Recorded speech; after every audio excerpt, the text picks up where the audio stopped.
ठीक है बेटा, so let's start with the class. Last class में I think so we were doing with the Bohr's atomic model. उसके बारे में हम लोगों ने सीखा था that what was Bohr's atomic model and we have डेड with few numericals also of Bohr's atomic model. था ना ऐसा? ठीक है, तो उसी से आगे प्रोसीड करते हैं. हम नेक्स्ट चीज़ें देखते हैं क्या है हम लोगों के पास, ध्यान से देखेंगे. तो न्यूमेरिकल्स की बात करूंगा, बट उससे पहले मैं आपको एक बार फॉर्मूलाज रिकॉल करा रहा हूं so that we should remember कि क्या थे.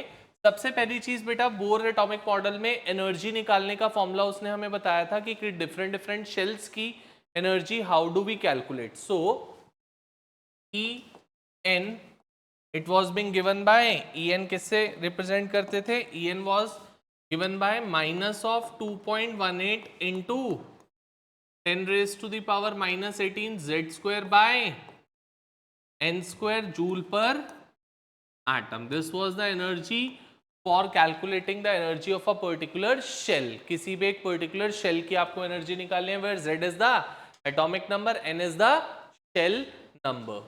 ऐसे ही बेटा फिर हमारे पास क्या बात थी बच्चा, डिफरेंस ऑफ एनर्जी का भी हमें फॉर्मूला सिखाया था that how to calculate the difference of energy. So delta E का फॉर्मूला क्या था बच्चा? Delta E is equal to E n2 minus E n1. बेटा n2 क्या था? जहां पर इलेक्ट्रॉन जंप करेगा, चाहे वो हायर पे जंप कर रहा हो चाहे वो लोअर पे जंप कर रहा हो, we don't care about it. We always take n2 to be the one जहां पे इलेक्ट्रॉन जंप कर रहा है, n1 to be the one जहां पे इलेक्ट्रॉन ओरिजिनली प्रेजेंट है. तो delta E is equal to 2.18 into 10 raised to the power minus 18 1 by n1 square minus 1 by n2 square into z square. This was the formula for calculating the difference of energy when an electron is jumping from a particular shell to a particular shell. Next it was the radius. Radius was being calculated by the formula 0.529 n square by z angstroms. 0.529 n square by z angstroms. This was the formula for calculating the radius. फिर हमारे पास बात आई थी बच्चा, ये जो energy difference निकला था, this energy difference is basically being equal to hc by. तो अगर मुझे वेवलेंथ निकालनी है तो wavelength can be calculated from here like this. But मैंने क्या बोला था आपको बच्चा कि by this method for calculating the wavelength is very a lengthy method, a cumbersome process, because पहले एनर्जी निकालोगे, फिर उस एनर्जी को hc बाय लैम्डा के इक्वल पुट करोगे, वहां से लैम्डा निकालोगे, बहुत लंबा प्रोसेस हो जाता है. तो इसको इजी करने के लिए हमारे पास एक साइंटिस्ट आया with the name Rydberg's. Rydberg's ने एक फॉर्मूला दिया था हमारे को for calculating the direct wavelength और wave number. That was being given by nu bar is 1 by lambda is equal to r into 1 by n1 square minus 1 by n2 square z square. ये था बच्चा. और r क्या था वहां पे? r is the Rydberg's constant.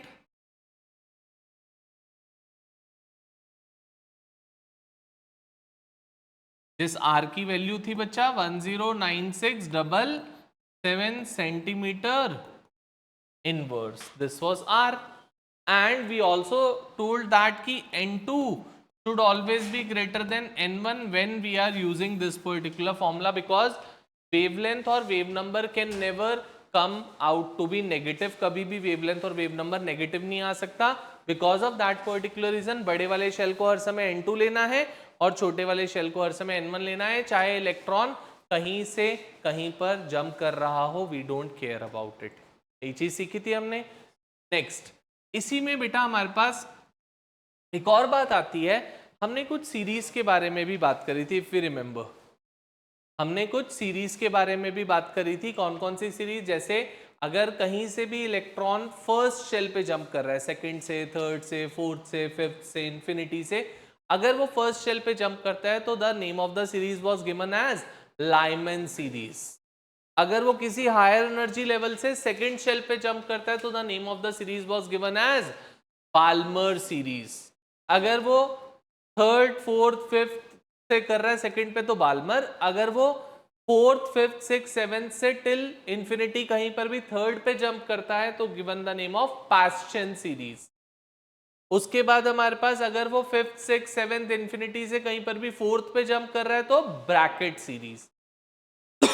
और अगर वो सिक्स से इंफिनिटी तक कहीं पर भी अगर वो फर्स्ट शेल पे जंप कर रहा है तो इसको हम नाम देते थे Pfund series, that we call it to be the Pfund series. Are we clear? यही सब हमने डिस्कशन करी थी। आगे चलते हैं बेटा। इसके बाद अब हमारे पास बात क्या आती है बच्चे, आगे moving further there is a thing that एक फॉर्मूला और आता है for calculating the maximum number of emission lines.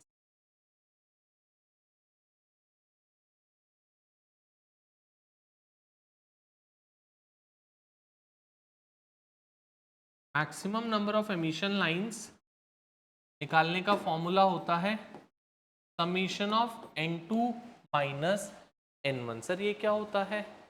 Emission lines का मतलब बेटा कभी भी कोई इलेक्ट्रॉन हायर एनर्जी लेवल से लोअर एनर्जी लेवल पे जंप करेगा तो एनर्जी रिलीज करके जंप करेगा। तो बोल रहा है अगर फॉर एग्जांपल मान लो कि कोई इलेक्ट्रॉन सिक्स शेल से ग्राउंड शेल पे आ रहा है, ग्राउंड शेल मतलब फर्स्ट शेल पे, अगर सिक्स से फर्स्ट पे आ रहा है तो उसके पास क्या क्या पॉसिबिलिटी है कि वो एनर्जी रिलीज कर करके ग्राउंड स्टेट पे आ सकता है। एक हो सकता है सिक्स से डायरेक्ट फर्स्ट पे आ जाए, एक हो सकता है सिक्स से फिफ्थ पे आए, फिफ्थ से फोर्थ पे आए, थर्ड पे, सेकंड पे, फिर फर्स्ट पे, सब में तो एनर्जी रिलीज ही कर रहा होगा। तो उस नंबर ऑफ एमिशन लाइंस का कि कितनी बार एनर्जी रिलीज कर करके, कितनी पॉसिबिलिटीज से एनर्जी रिलीज कर करके वो ग्राउंड स्टेट पे आ सकता है या किसी भी लोअर एनर्जी लेवल पे आ सकता है from higher, the formula is summation of n2 minus n। Am I clear? And one more thing that हमने ये बात अभी सीखी, तो कैन आई से बच्चा that delta E is, can I से दिस, क्योंकि बेटा एच और सी तो कांस्टेंट है ना बच्चा, H Planck's constant, C speed of light, तो प्रोपोर्शनैलिटी को हटाने के लिए वी इंट्रोड्यूस द कांस्टेंट। तो can I say that delta E and lambda are inverse proportional one? पक्का से, because we would be doing the question on this. अगर नहीं क्लियर हुआ तो पूछो, I would clear it off. Delta E and lambda are inversely proportional to one another, is this clear to everyone? पक्का? चलो, अब सब बातें मैंने बता दी हैं। अगर कुछ चीज़ नोट डाउन नहीं कर रखी थी तो जल्दी से नोट डाउन कर लेंगे इसको, नहीं तो we would be starting off with the question. ऐसे मैक्सिमम चीज़ें नोट डाउन करी थी, जो जो नहीं करी हुई उसको नोट डाउन कर लो so that we can start with the.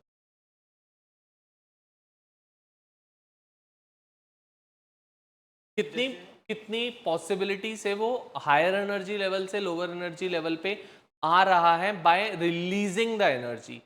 हर बार रिलीज होनी है, ये फिक्स्ड है। अब वो किस किस तरीके से आ सकता है, प्रोबेबिलिटीज, उसके बारे में बात करता है।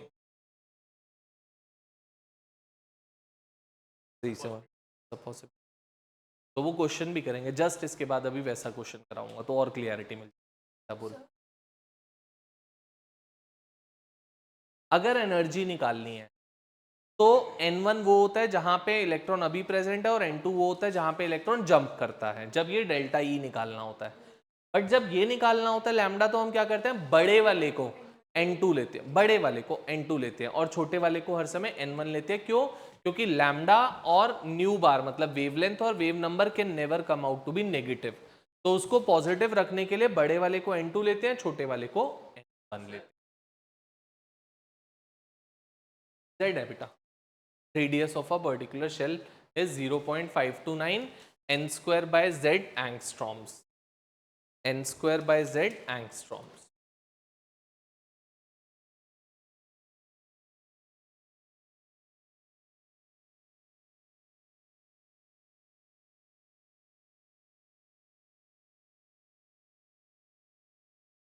नोट डाउन कर लिया? आ जाओ जल्दी से क्वेश्चन, पेज नंबर, हाँ पेज नंबर 36 पे question number 1, page number 36 question number 1।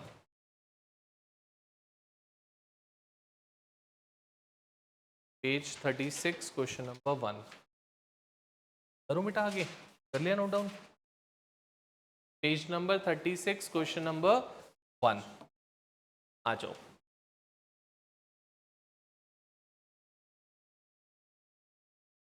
चले शुभम पढ़ बेटा फर्स्ट क्वेश्चन, ध्यान से सुनेंगे बच्चे क्या कह रहे हैं ये।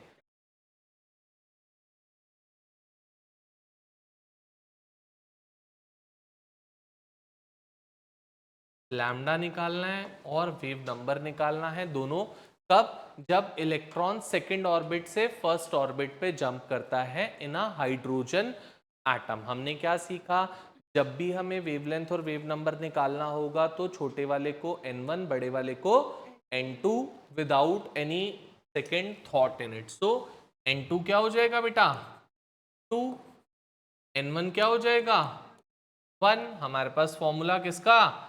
New bar is 1 by lambda is equal to R into 1 by n1 square minus 1 by n2 square into z square. यही था बेटा।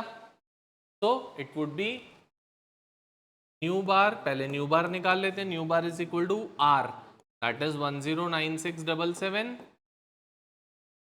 1 by n1 square is 1 minus 1 by 2 का स्क्वायर दैट इज 4। हाइड्रोजन में बात कर रहे हो तो z इज 1। तो nu bar is 109677 into 3 by 4 into 3 by 4। बस इसको मल्टीप्लाई करके डिवाइड कर लेते हैं, या ज़्यादा इजी है। 3 बाय 4 हमारे पास क्या होता है? Nu bar is 109677 into 3 by 4 30 by 4 that is 0.75। बस मल्टीप्लाई कर लेता हूँ इसको। 109677 इंटू 75, 5, 38, 30।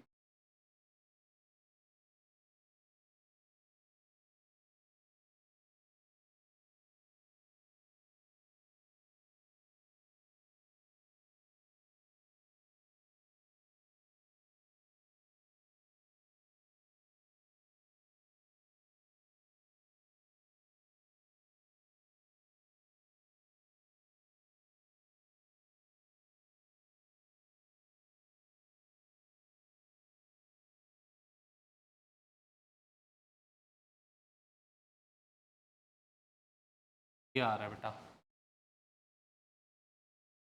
तो इट वुड बी 822257.75। यार ये वैल्यू चेक करना एक बार बेटा।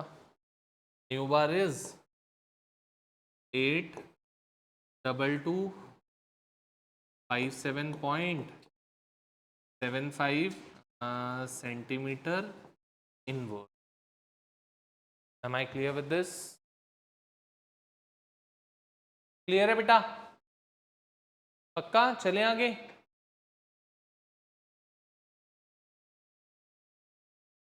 अब इसका रेसिप्रोकल भी निकालना है क्योंकि हमें वेवलेंथ निकालनी है, तो वेव नंबर निकाला। तो wavelength lambda is 1 by nu bar, so 1 by 822257.75 और 100 बाय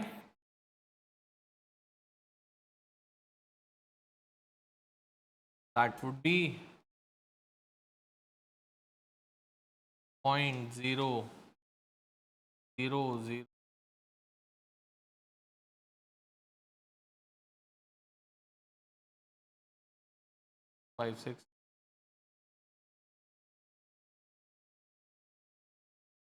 अब सॉल्व करते हैं जल्दी से। 82257775। हाँ ठीक है। तो would be 1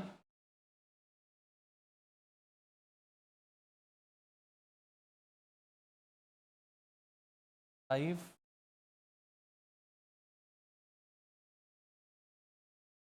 5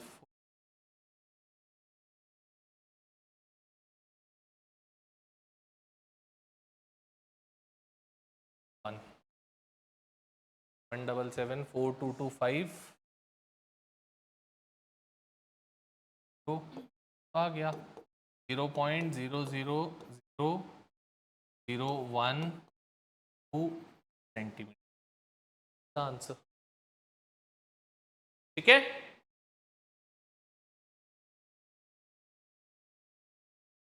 calculations beta we should be alert with that because calculation would be like that we have to practice them up. It's not that कि एक बार क्वेश्चन किया और हो गया, वैसी वाली नहीं है। कैलकुलेशन में गड़बड़ करने के चांसेस बहुत ज़्यादा हैं। To avoid that we have to practice it multiple times. एक पूरे पेपर में न्यूमेरिकल की जो सीबीएसई की वेटेज है, जो बोर्ड एग्जाम का पैटर्न है, वो होता है 20%। तब 70 मार्क का पेपर है तो 14 मार्क्स, तो 12 to 14 मार्क्स तक आते हैं न्यूमेरिकल, से ज़्यादा केमिस्ट्री में नहीं आते, बट ये फिजिक्स में एप्लीकेबल नहीं होता। तो है ही, इसके नहीं हो रहे, बता यार, इसके तो उल्टा आसान है numericals.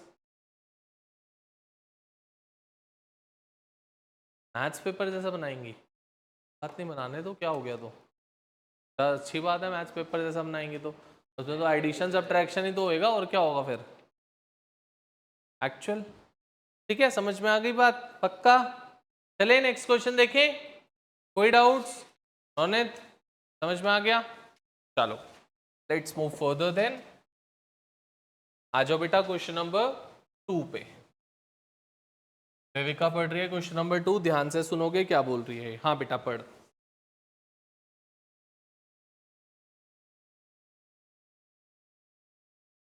Calculate the shortest and longest value in Balmer series of hydrogen spectra. Very important question, a very good question. We have to calculate the shortest and longest wavelength value in Balmer series of hydrogen spectra. पहली बात, वो हमसे Balmer series के लिए बात कर रहा है, first thing. Second thing, वो हमसे wavelength values निकालने के लिए बात कर रहा है, कब? In the Balmer series. Shortest wavelength और longest wavelength, दो चीजें। अब अभी थोड़ी देर पहले हमने एक चीज पढ़ी थी, दैट एनर्जी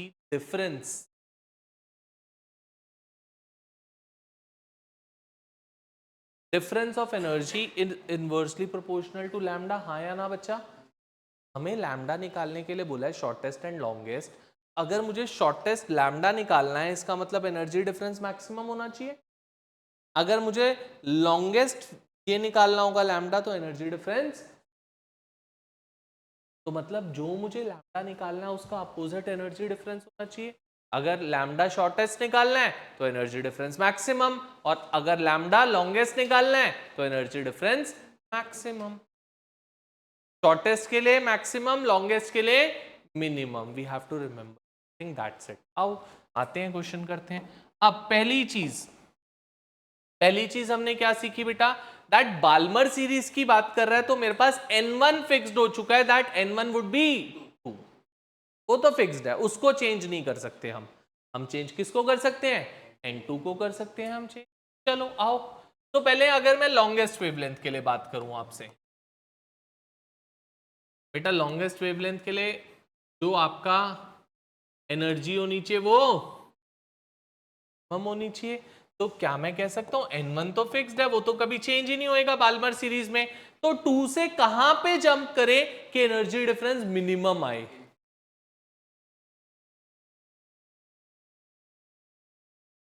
बेटा सेकंड से अगर इंफिनिटी जंप करेगा तो सबसे ज्यादा एनर्जी या सबसे कम?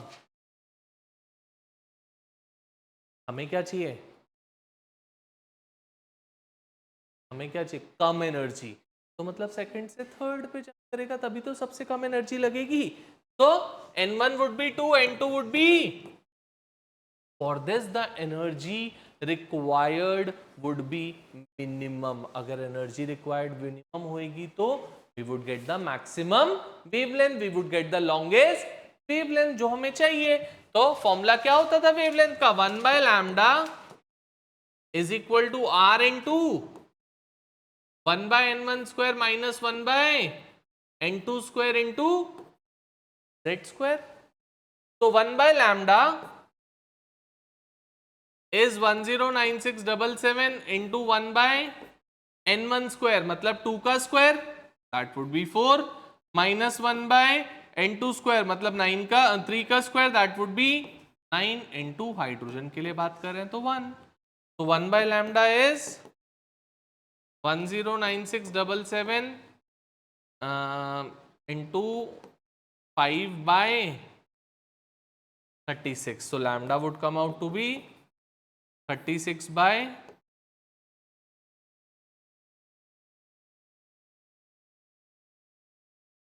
मैम आपको 109677 इंटू 5 करके दे सकता हूँ डिवाइड आप करो आता नहीं आप लोगों को तो आता है तो रोज मैथ्स पढ़ते हो यार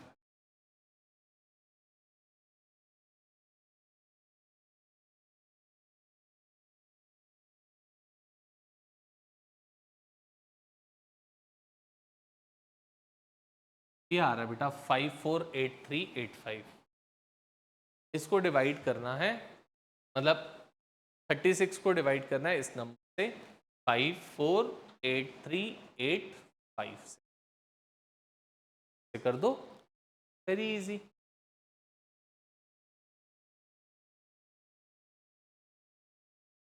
यार डिवाइड करना भी कोई मुश्किल होती है चीज बताओ फिर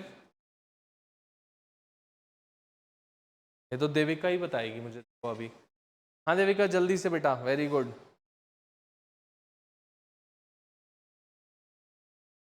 बस ये आधे तक पहुंच चुकी है जल्दी बता बेटा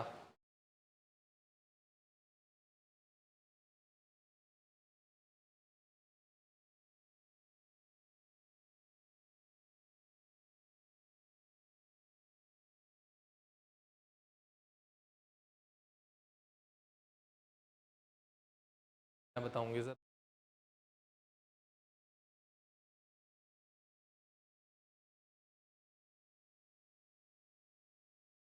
फिर बेटा डिवाइड कर ले जल्दी से अब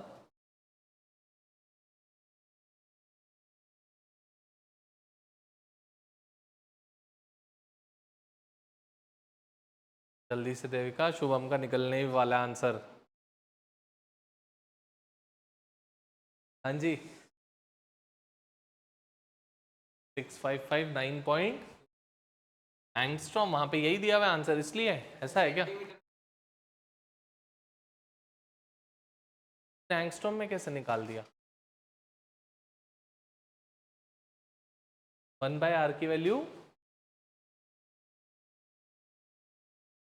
कोई बात नहीं कर जल्दी अरे उसने 1/r की वैल्यू इसको रेसिप्रोकल करके 1/r ले लिया इसको तो उसकी वैल्यू निकाल दी है मतलब 109677 अगर इसको रेसिप्रोकल तो हमें करना ही था ना तो 36/109677 इंटू 5 था तो 1/109677 इज 911 एंगस्ट्रॉम तो वो बता रहा था कोई मना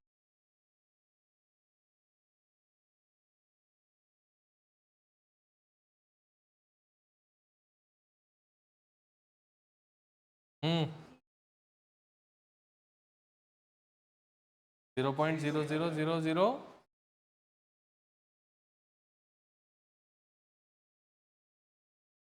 बस बहुत है इतना दिस मच सेंटीमीटर ठीक है वेरी गुड देखो निकाला ना देविका नहीं पहले चल ठीक है यार तूने निकाल दिया बस अरे उसने याद कर रखा था एंगस्ट्रॉम में आंसर इसलिए हाँ निकलेगा हमारा सेंटीमीटर में ही तूने बिल्कुल ठीक निकाला बेटा चलो इसके बाद गलत तो एंगस्ट्रॉम में भी छोड़ सकता है कोई जरूरत नहीं है कि उसको सेंटीमीटर अब हमें क्या निकालनी है बेटा शॉर्टेस्ट वेवलेंथ निकालनी है बच्चा ये तो और इजी है तो शॉर्टेस्ट वेवलेंथ क्या हो जाएगा शॉर्टेस्ट वेवलेंथ के लिए एनर्जी शुड बी मैक्सिमम और एनर्जी मैक्सिमम कब होगी बेटा n1 should be 2 and n2 should be infinity बच्चा क्योंकि लास्ट शेल कौन सा है इंफिनिटी शेल है मैक्सिमम एनर्जी कब लगेगी जब 2 से इंफिनिटी तो बच्चे 1 by lambda is r into 1 by n1 square minus 1 by n2 square into z square. So 1 by n1 square is 4 minus 1 by infinity square into 1 square. So it is 109677 by 4 is 1 by lambda. So lambda would be 4 by 109677. जल्दी से निकालो lambda क्या आ रहा है fast.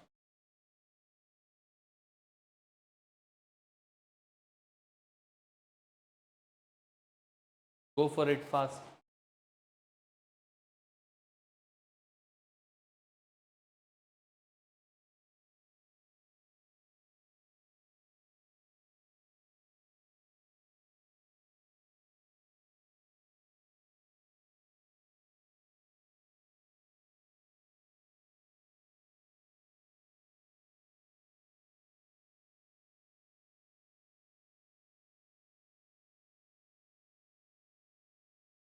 Four by 109677.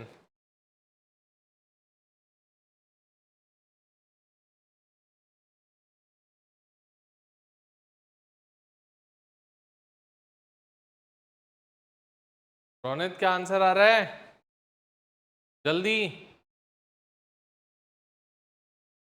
Harshit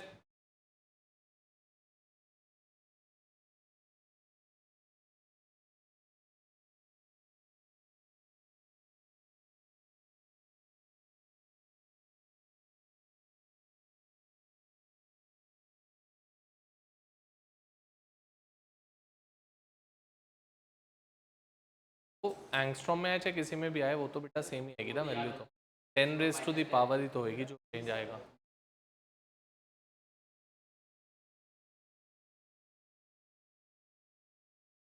He is saying 0.00036. एक बार check करके देख लो. Is this the answer? हाँ, दिस मच सेंटीमीटर्स. बोलो बेटा. Am I clear? Any doubts? Any problems? Anything? पक्का से अच्छे से एक क्वेश्चन करके दिखाओगे अगर क्लियर है तो. ठीक है. If everything is clear let's go for question number 9th. You all would be doing it 9th. I would not be solving it. Question number 9th of page 37. Exactly identical question that we are doing. उसी का ही 2 copied question है 9th question. जल्दी से go for it.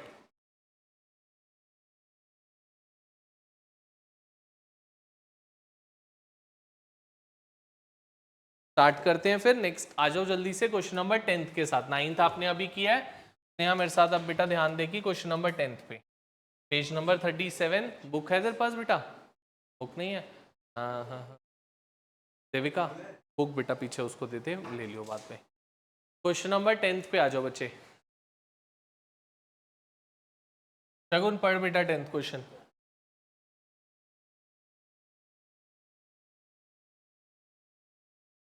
Plus ion. हाँ तो आपको अभी तक क्वेश्चंस जो कर रहे थे उसमें हर जगह हाइड्रोजन एटम की बात हो रही थी. कहीं पर भी हीलियम या किसी और की बात नहीं आई थी. This is the first question where they are discussing with us about the He plus ion. तो मतलब Z चेंज होगा और फर्स्ट ऑर्बिट की निकालनी है. तो एनर्जी का फॉर्मूला क्या था बच्चा हमारा? En is minus of 2.18 into 10 raise to the power minus 18 Z square by n square joule पर एटम. तो E1 फर्स्ट शेल के लिए बोल रहे हैं. Minus 2.18 into 10 raise to the power minus 18 first shell के लिए. तो 1 का स्क्वायर इंटू 2 का स्क्वायर. तो E1 comes out to be minus 2.18 into 10 raise to the power sorry कर लेते हैं.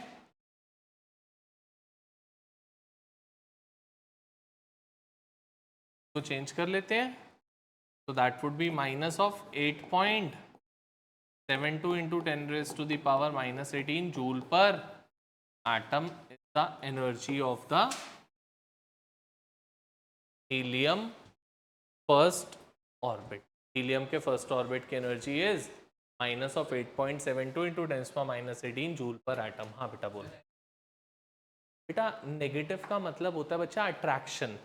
नेगेटिव डिनोट करता है अट्रैक्शन को और पॉजिटिव डिनोट करता है रिपल्शंस को, दो चीज़ों को। तो न्यूक्लियस और इलेक्ट्रॉन तो एक दूसरे को अट्रैक्ट नहीं करते ना, that's why it would come out to be negative. इसलिए तो हम कहते हैं जैसे जैसे न्यूक्लियस से दूर जाते जाते हो, इन्फिनिटी पे चले जाते हो, तो एनर्जी जीरो हो जाती है, because there is no attraction between the two. तो जितना न्यूक्लियस के क्लोजर आते जाओगे अट्रैक्शन बढ़ती जाएगी, energy more and more negative होती जाएगी। That is the main thing. Clear? चलें आगे। ठीक है, आगे बढ़ते हैं फिर। आ जाओ जल्दी से अब नेक्स्ट वाली एक्सरसाइज पे, लास्ट में, बिल्कुल लास्ट एक्सरसाइज। पेज नंबर मुझे बता दो कोई। चल आगे चल।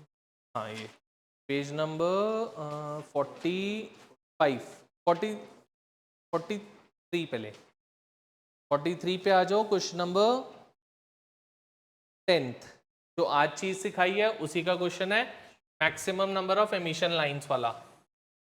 Question number 10th page number 43 पे है ना? Page 43 question number 10th। पर शुभम क्या कह रहे हैं?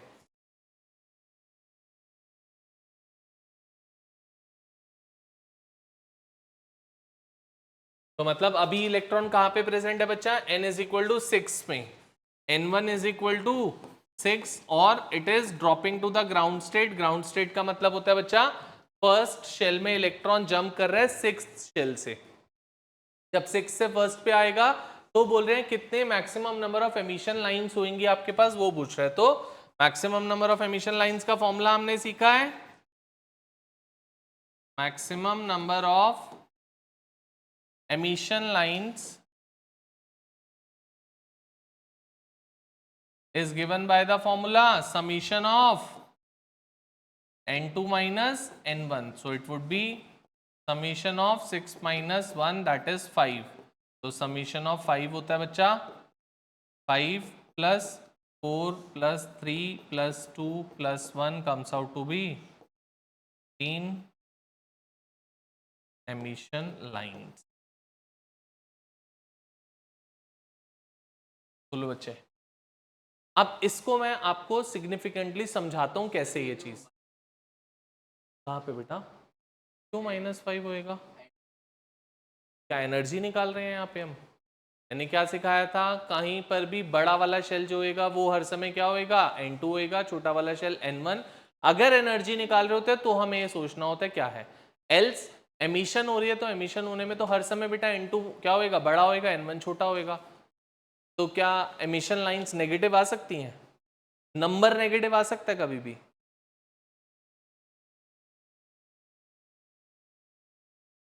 बच्चे इसको चेंज कर, इसको n2 लिख ले, इसको n1 लिख लेते हैं। अब ठीक है, हर समय ये ध्यान रखना है कि बड़े वाले शेल को हमें n2 लेना है, छोटे वाले शेल को n1 लेना है, ये चीज ध्यान रखनी है।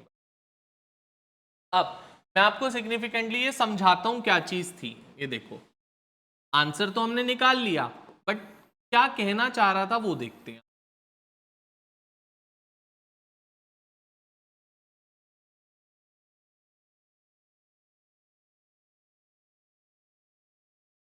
ये है बेटा, शेल नंबर 6 से शेल नंबर 1 पे इलेक्ट्रॉन को जंप करना है, ये चीज। अब बेटा 6 से 1 पे जंप करने के वी हैव मल्टीपल वेज। कैसे? एनर्जी एमिट होनी चाहिए हर बार, ये चीज बोल रहा है। एमिट कब होएगी? जब भी हायर से लोअर पे जाएगा। तो बच्चा हो सकता है 6 से वो कहां पे आना चाहे, पहले चाहे कि मैं 5th पे आ जाऊं, 5th से नीचे जाएगा बाद में। वो चाहे कि 6 से मैं कहां पे आ जाऊं? 4th पे आ जाऊं, 4th से नीचे जाता जाएगा बाद में। 6 से 3rd पे आ जाऊं, 6 से 2nd पे आ जाऊं और 6 से 1st पे। क्या एनर्जी करके सारे वेज हैं? यस और नो? इसके अलावा भी कोई तरीका है? 6 से बस पूछ नहीं। अब अगर इलेक्ट्रॉन 5th पे आ चुका है बेटा, तो 5th से कहां आ सकता है? 4th पे आ जाए, 5th से 3rd पे आ जाए, 5th से 2nd पे आ जाए, या 5th से 1st पे। 5th से नीचे आने के सब तरीके थे। अब अगर इलेक्ट्रॉन 4th पे आ चुका है, तो 4th से कहां कहां आ सकता है? 3rd पे, 2nd पे, 1st पे। अब जब 3rd पे आ चुका है, तो 3rd से कहां कहां आएगा? आइदर 2nd और 1st। और अगर 2nd पे है, तो 2nd से एनर्जी रिलीज कहां आएगा? अब चेक करके देख लो कितनी एमिशन लाइंस आ रही हैं। आ रही है? फॉर्मूला उसका डिराइव कर लिया। Eventually this is the thing what we are discussing.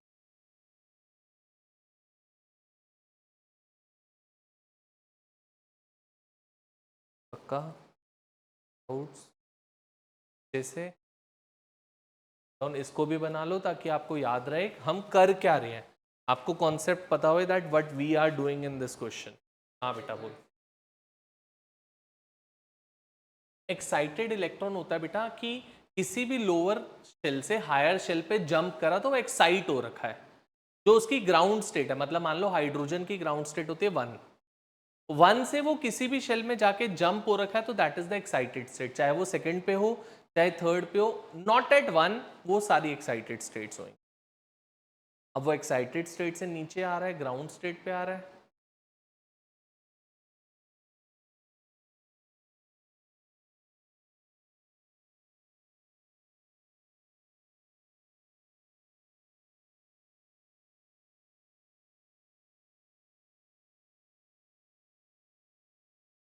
चलो बेटा, मैं क्वेश्चन नंबर 11th पे आना चाह रहा हूँ। अब सेम कॉन्सेप्ट का है क्वेश्चन नंबर 11th। आ जाओ 11th क्वेश्चन। 11th मैंने कहा पढ़ बेटा 11th question.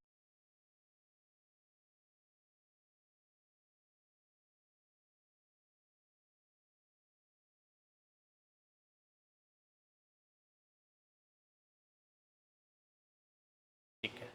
Calculate the wave number for the longest wavelength in the Balmer series of hydrogen spectrum. मतलब हमारे को बोला है वेव नंबर निकालने के लिए, वेवलेंथ नहीं बोली। किसके लिए? For the longest.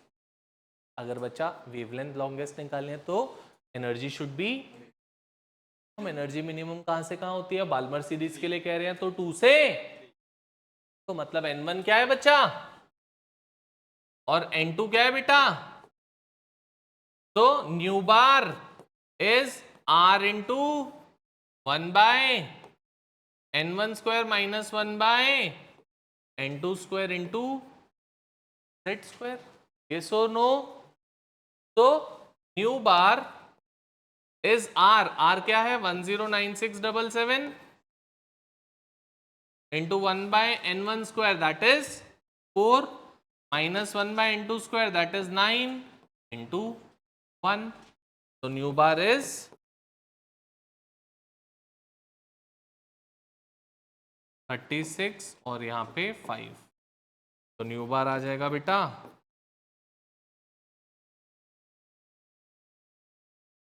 10।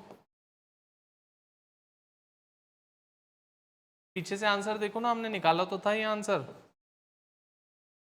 0.0000065 I think 0.00065 centimetre inverse centimetre inverse.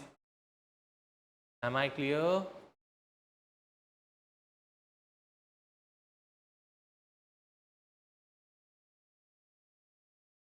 उल्टा क्यों करेंगे?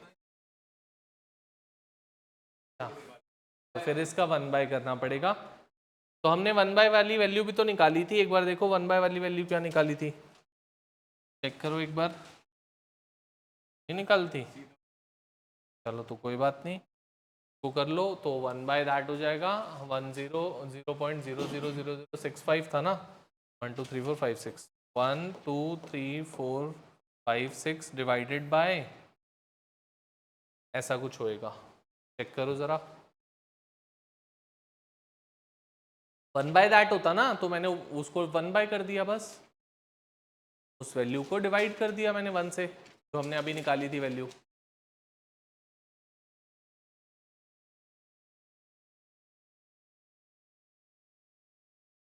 जो भी वेवलेंथ की होती है उसका रेसिप्रोकल मतलब -1। अगर वेवलेंथ सेंटीमीटर में है तो ये सेंटीमीटर इनवर्स में आ जाएगा, वेवलेंथ मीटर में है तो ये मीटर इनवर्स में आ जाएगा।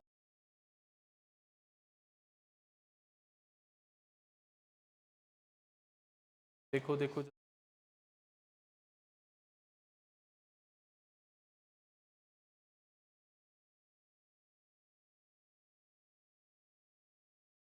फिर बोल 2 इलेक्ट्रॉन है, बिल्कुल, मतलब वो इलेक्ट्रॉन तो एनर्जी कहीं से भी ले सकता है ना, जरूरी नहीं है जो उसने लूज करी वो दूसरा वाला गेन करेगा, वो एनर्जी तो एटमॉस्फेयर में से भी ले सकता है, इट कैन बी पॉसिबल। क्या आ रही है बेटा वैल्यू? सेंटीमीटर मीटर में चेक करो जल्दी से, क्या आ रही है? 1.52।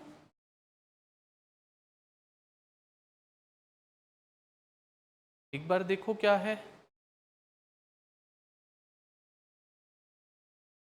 नहीं 1.52 ठीक है, हाँ ये ऐसे ही आएगी 1.52 इंटू 10⁸ सेंटीमीटर्स में आ रहा होगा ना इसका। हाँ ठीक आ रहा है बिल्कुल।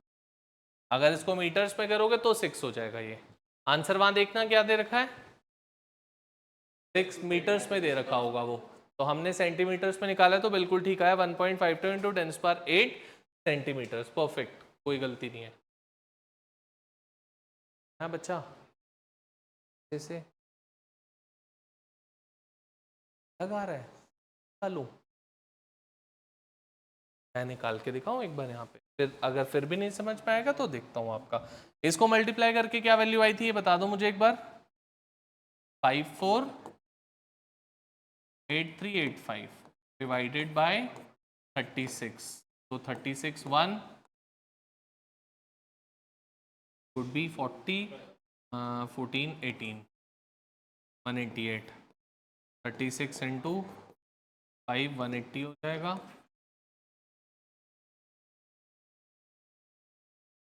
583, 36 इंटू 2 72, 2 118, 36 इंटू हम से करते हैं ये आ जाएगा 18 1 8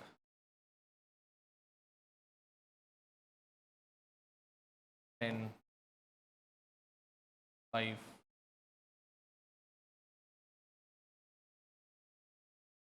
क्या आ रहा है बेटा?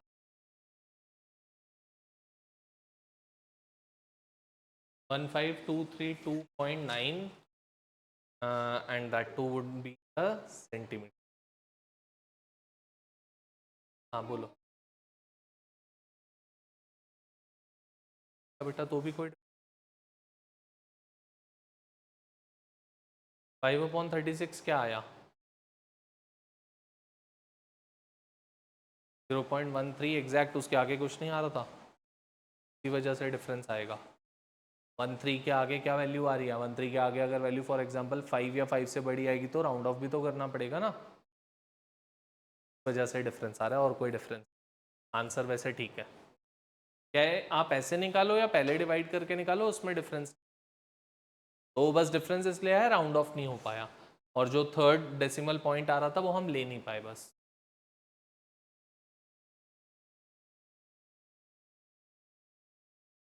10⁸ सेंटीमीटर्स कैसे आया ये? हमारी वैल्यू तो सेंटीमीटर्स में आएगी, ये तो ठीक है।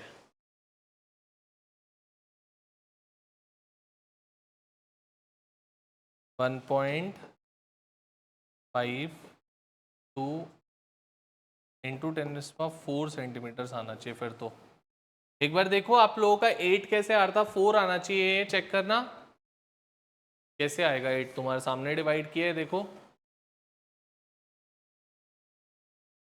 मेरे बच्चे, मैंने सामने किया तेरे डिवाइड, यही किया है डिवाइड, यही हुआ है, ये वैल्यू हमारी किस में आ रही थी, सेंटीमीटर्स में आ रही थी। इसको अगर लिखूंगा तो यही तो लिख सकता हूँ, 8 कैसे लिखूंगा आप बताओ, 4 आएगा, 8 नहीं आएगा।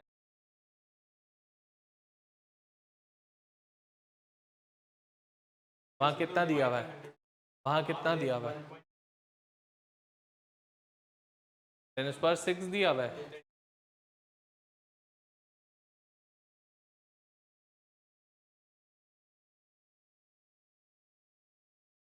और वो 523 से क्या होगा, 1.523, उससे कोई फर्क नहीं पड़ेगा, इंटू 10⁻6 दिया हुआ है वहां पे मीटर्स में। इनवर्स है तो वही होएगा ना बेटा, तो ठीक ही है। हमारा भी ये इनवर्स में ही तो आया था, तब तो ठीक ही आया, क्योंकि फिर तो इनटू करोगे ना, फिर डिवाइड थोड़ी ना करोगे, इनटू करोगे तो सेम आएगा, 10⁻6 हो जाएगा वो, क्योंकि वहां मीटर इनवर्स है ना बेटा, रेसिप्रोकल वाला काम है इसलिए। क्लियर, पक्का। आओ नेक्स्ट क्वेश्चन देखते हैं, आ जाओ आप जल्दी से, क्वेश्चन नंबर 22 47 पेज नंबर या 48 जो भी है, 44 क्वेश्चन नंबर 22। हर्षद पढ़ सब 22 क्वेश्चन जल्दी से।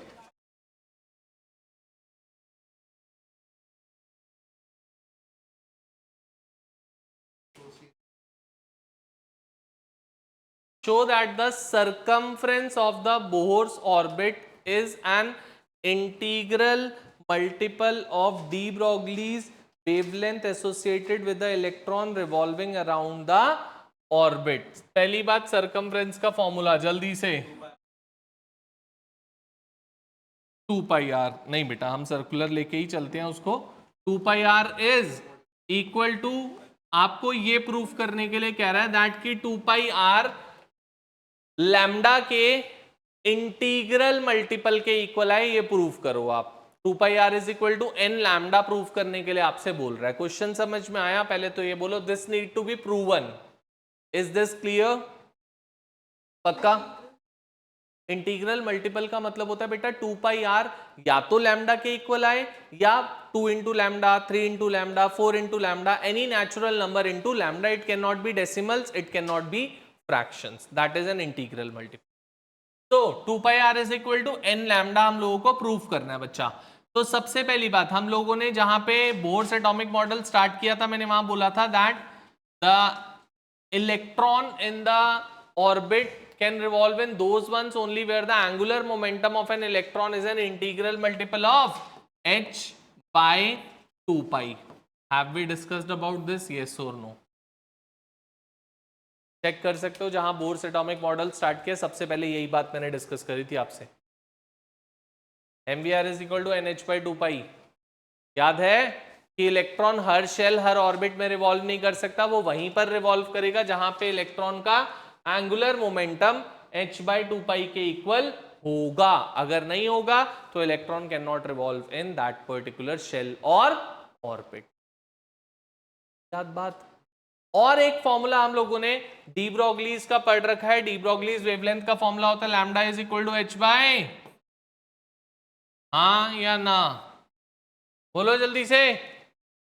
तो बच्चे अगर यहां पे मैं लिखना चाहूं तो कहना है write from 1 2πr is equal to NH by mv, लिख सकते हैं ऐसा। फ्रॉम 1 2π को ऊपर ले गया और mv को नीचे ले आया।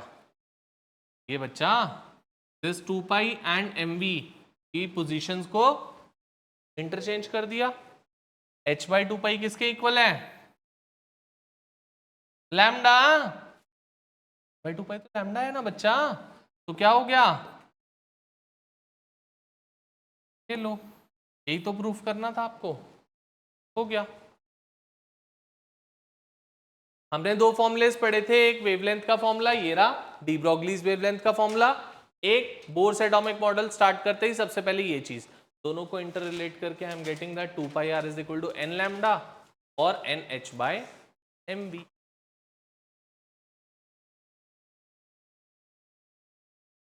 बेटा वो तो रेडियस निकालने का है ना किसी भी शेल का, अगर आपको रेडियस फाइंड आउट करना है तब। हमने किया तो था क्वेश्चन, लास्ट क्लास में ही किया था इसका क्वेश्चन हमने। यहां पे आपको वैल्यू नहीं निकालनी, आपको प्रूफ करना है बस। आपसे वैल्यू पूछी ही नहीं उन्होंने। Am I clear with this? पक्का से? हर्षित समझ में आई बात? हर्षिल सॉरी, हर्षिल समझ में आ गई बात? चलें आगे। आता ही नहीं पर हर बार यही बोला, आज बता। अपना ही नाम इसको ध्यान नहीं है, बोल रहा आप ध्यान आया कि मेरा नाम तो हर्षिल था और आप मुझे हर्षित बुलाते हो रोज।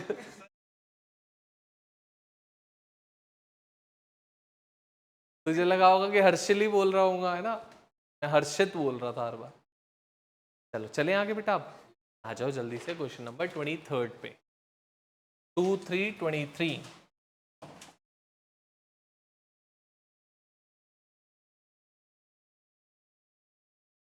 क्वेश्चन नंबर 23 शगुन पढ़ रही है, पढ़ बेटा।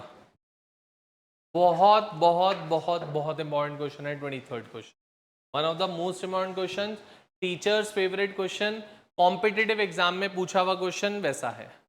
चलो पढ़ बेटा 23rd। तेज बोलो थोड़ी सी ताकि समझ में आए, सबको सुनाई दे।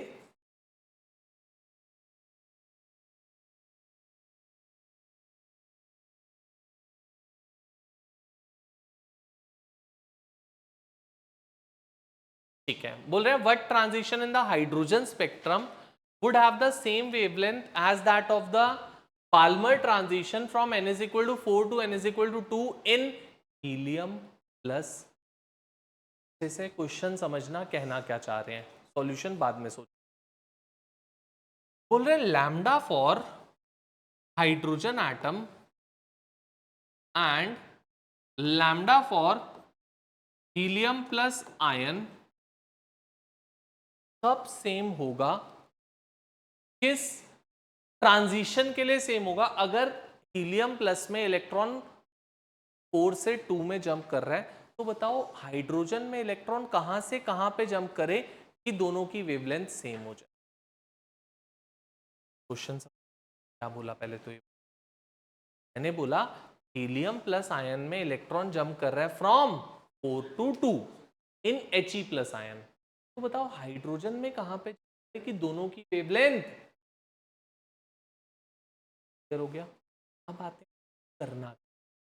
अब पहली बात, अगर दोनों की वेवलेंथ सेम है तो क्या मैं कह सकता हूं बेटा दोनों का 1/λ भी सेम होएगा, क्योंकि 1/λ का हमें फॉर्मूला आता है। तो I would write that 1/λ for hydrogen atom is equal to 1/λ for helium plus ion. 1/λ for hydrogen atom is equal to 1/λ for helium plus, और 1/λ का फॉर्मूला क्या होता है? R into 1 by -1 by into is equal to R into 1 by -1 by into Z square. बेटा क्या दोनों का R same होगा? हेडवर्क्स कांस्टेंट तो सेम ही होगा ना, वो थोड़ी ना डिफरेंट हो सकता है। R से R कैंसिल बच्चा, Z से Z कैंसिल कर दूं? नहीं कर, एक हाइड्रोजन है और एक हीलियम तो अलग होंगे। आओ 1/n1 स्क्वायर मुझे नहीं पता, -1/n2 स्क्वायर मुझे नहीं पता, इंटू Z तो 1 होता है हाइड्रोजन के लिए, is equal to 1/2 square -1 by, जरूरत ही नहीं है ना बेटा, यहाँ पे तो वैल्यू पुट करनी ही थी, वैसे ही मैंने वैल्यू पुट कर दी, इंटू Z स्क्वायर मतलब 2 का स्क्वायर, तो 1/n1 square -1/n2 square is equal to 4/4 -4/16। अगर डिवाइड करता हूं तो क्या हो जाएगा? 1/n1 square -1/n2 square is equal to 1/1 -1/4। Comparing both sides, कुछ नहीं करना, कोई एलसीएम मत लो, कुछ मत करो, कंपेयरिंग बोथ साइड्स।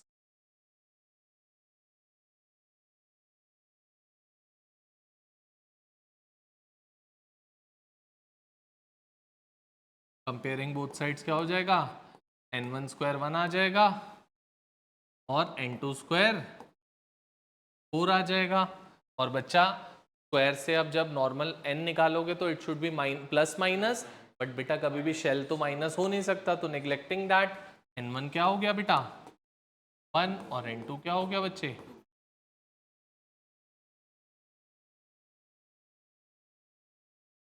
राइट। पक्का से अच्छे से, very very good question. These type of questions can be asked any of these type. तो ये तो one of the questions था, ऐसा क्वेश्चन कोई और भी पूछा जा सकता है हमसे।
Great.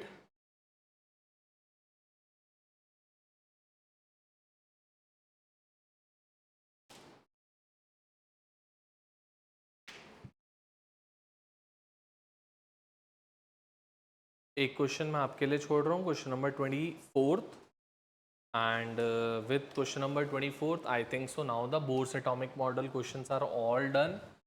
Bohr's atomic model is being finished. अब हमारे पास एक न्यूमेरिकल पोर्शन बचा हुआ है, छोटा सा part, that is Heisenberg's uncertainty principle. Once that is being done, the Bohr's atomic model would be done, all the drawbacks of that we would be finished with, and we can move further with the next topic, that is quantum theory of radiation. So in the next class I would be starting off with Heisenberg as well as the drawbacks of the Bohr model and the quantum theory of radiation, which is very topic, the last topic of the chapter and one of the most important topic, क्योंकि पूरा electronic configuration, how to write the electronic configuration, we start from there. आज तक आप लिखते हो KLMN की form में 281, 2881, 282, 283, but now we would be studying the configuration in terms of subshells and orbital. 1s2 3 6 ऐसी configuration देंगे, that we would be starting from the next class. very important class. और next class का कहीं से भी relation पीछे वाली classes से कुछ नहीं होएगा, so don't keep that thing in mind कि कोई भी चीज़ छूटी है या कुछ हुआ है तो you would not be able to. It would be a completely different topic, completely. चलो